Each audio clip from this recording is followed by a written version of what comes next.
Here now, and after cooling off minutes later, we've got a yield of 6 pounds out of 7 pounds.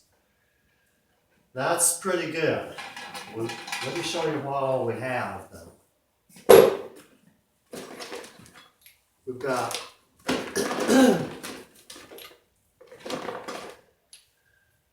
5 real nice little biscuits.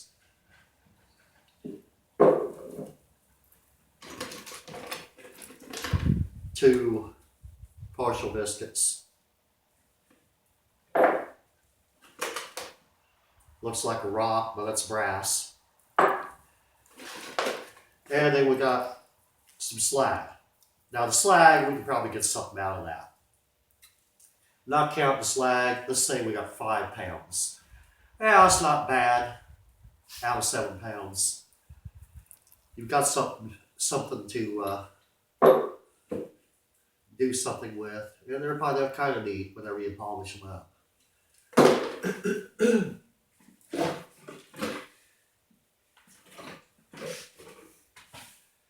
All right, that's all the brass that we have on the farm.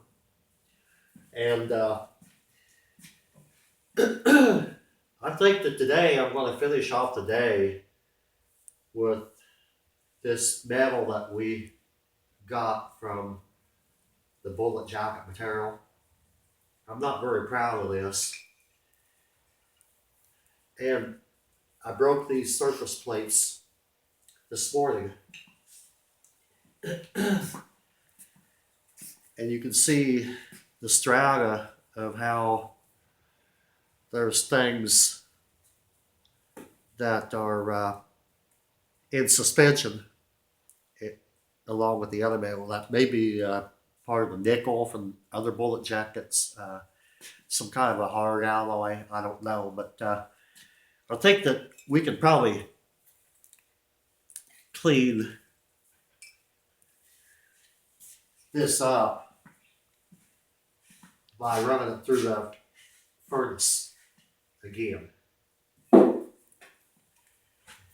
not very proud of this, but what a better thing to learn on than grousty bullet jackets. We're going to fire up again, and we're not going to bore you with that, but we're going to get back with you with the end result on at least some of this, if it does work. So we'll see you in a few minutes.